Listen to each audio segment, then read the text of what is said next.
It's the most famous goal ever scored that shouldn't have stood. And in the modern game, it wouldn't. 6 minutes into the second half, Argentina and England are even at 0-0. The sun is beating down on the Azteca in the quarterfinal. Diego Maradona drives into the box before attempting to pass it off.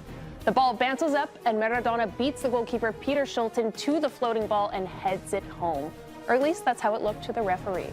The reverse angle clearly shows Maradona using his hand to punch the ball into the goal.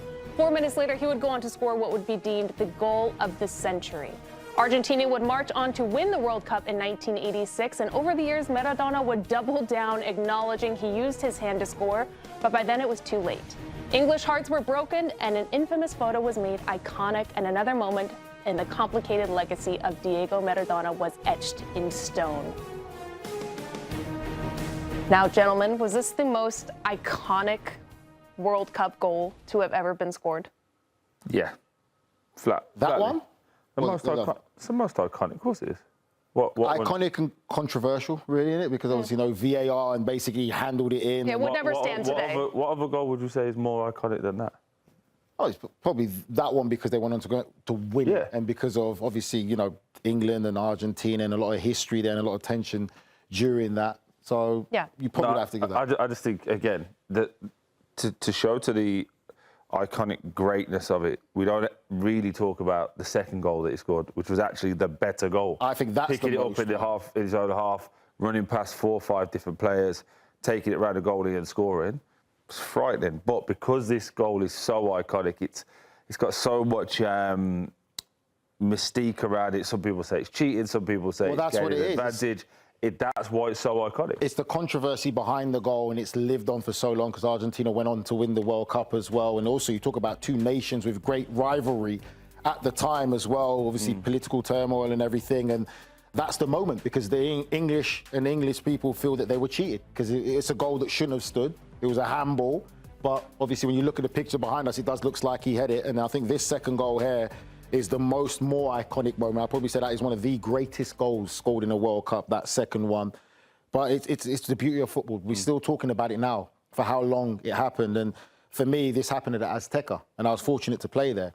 I was even thinking about who I'm playing and what the game was about. It's the fact of I'm playing at the Azteca, the famous stadium known historically now for the hand of God. And that was what was on my mind more than anything else, of this is where that infamous goal that happened in the World Cup, and I'm going to be playing on the same pitch in the same stadium where that occurred. Let me ask you guys a question. If it happens to you, right? You don't mean to do it. You jump up, you pop it in with your hand. World Cup final.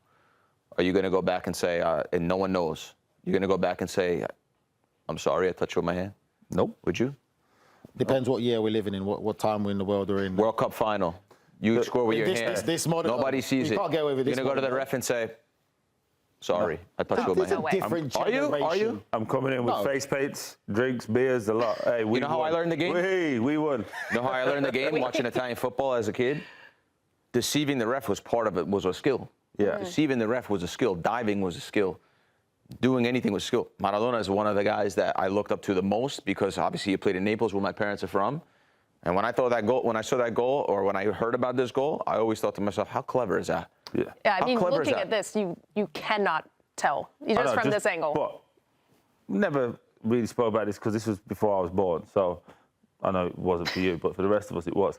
But the point I hate about it the most is our keeper doesn't even get off the floor. Look how low he's jumped. Oh, thanks for changing it right now. Yeah, there you go. Yeah. But no, it's like I said again, it's just that historic moment. Look how high Maradona's off the floor. Got our goalkeeper, Shilton. Shilton jumped and got shorter there. It's literally, like you said, it's an iconic moment. It's a World Cup historic moment that's lived on for so many years, and it will still keep being discussed even after we're gone. You know, even if this was like he headed that properly, in today's game, it'd be a foul. Look, his left foot kicked him. That's where the game's going. And the crazy thing is that, like, that moment there. Not true? Oh, yes, okay. That's that generation. Let's just let that one play, okay? Let's play back in them times. That moment there is probably one of the big moments that's made the Azteca historic stadium as well. Absolutely. That's what it is as well. But also that speaks to Maradona's greatness as well. Without Maradona, you don't get Messi. Like it's that way about it. But also, every part about it, the way he used to get kicked, the tackles that were allowed, the pitches that they played on, everything about it. He was so good, so iconic. And, you know, for me, that was a little bit before my time, but from the 90s to like 2004, 2006 maybe, that was the greatest time for football, in my opinion. Now we've got some wonderful athletes that all do wonderful things, but that was a time to be appreciated. It's still a sensitive moment for English people and English fans. I can tell. Very sensitive moment still. Also, it's not his job to enforce the rules. His job is to win the game. So you're going to do whatever you can to win, right? Like, you're going to do whatever you can to, you know, do a good job or win the game or compete or whatever. So he's doing that. The ref missed it. That's on him. Yeah. It's not on Maradona. So, listen, it ended up being the hand of God, and unbelievable special moment in football history, for sure. Well, where do you feel this ranks, Grella, in World Cup football history, this goal? Actually, let's just say this performance.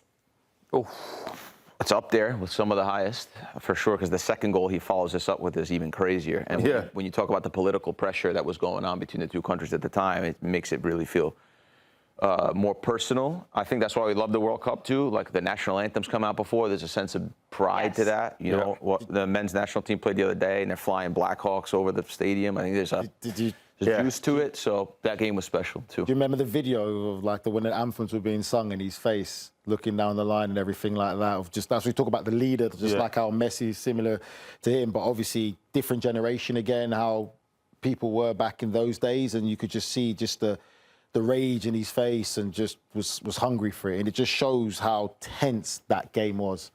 Well, it's going to live forever. For me, it's number one. It's the most iconic goal in World Cup. And I have to say, it's the greatest performance as well, because you think to Mbappe's hat-trick was a great performance, but it was on a losing team. They won. It gives you an extra... If you listen to Sofa Score, it's an extra 10 points for that. So it's funny, though, because you say that, but then people will just say, oh, but he cheated, it's a handball. But again, like you said... Look at that. It looks like he's playing in my garden. A goal's a goal, a win's a win. Unreal. Well, let's hear it from Nico, because, of course, he's on the ground and he also has thoughts on his fellow countrymen. Let's take a listen. It's been 40 years since Diego Armando Maradona became immortalized in the Argentine psyche. We're talking about two of the most iconic, if not the most iconic goals in Argentina World Cup history. But to understand it even further, we need to put these goals in historic perspective, because just a couple of years before the 1986 quarterfinal between Argentina and England, both of these nations were at war in the Malvinas Islands, the Falkland Islands, off the coast of Argentina. Argentina was experiencing a military dictatorship, and the dictatorship started a proxy war to retake these islands from the English. And unfortunately, obviously, you compare the might of the Argentine army and navy compared to the English, Argentines were slaughtered. A lot of young soldiers were sent to die knowing that they were going to get killed, and they became martyrs. And Argentines gathered and found a common enemy in England created by the military dictatorship. So imagine what Argentines must have felt in 1986 when they were pinned head to head with England. And perhaps you cannot right wrongs in a football match, but you can reclaim a sense of revenge, and that's what Maradona gave to Argentina for all the fallen Argentine soldiers of Las Malvinas. And you think of the two goals, one very sneaky, almost a cheat, very conniving, very Argentine, and then the next goal, pure genius from Maradona. Those two goals, Argentina beating England, elevated Maradona's status from an extraordinary player into a god. In Argentina, it's often talked about the myth of Maradona. That day, Maradona became mythical, entering just a different level of idol, a different level of hero for Argentina, as he always did, flying the flag very proudly. That was well said by Nico, and he's 100% right. The political climate at that time for that game took it to another level. You know, it was deeper than football, it was bigger than football, and that's why there's always been a big rivalry when it comes to England and Argentina. And you also look at following World Cups down the line when it was England-Argentina, the famous one when David Beckham got sent off for kicking Diego Simeone. And for that while, David Beckham was under a lot of abuse back home in England and this and that, because the tension and the rivalry still carries on from older generation of football fans. We've went on politically and the game, and obviously still from the hand of God. So Nico summed it perfectly well of why it's such a big rivalry and a big moment, and still a historic moment in the game of football.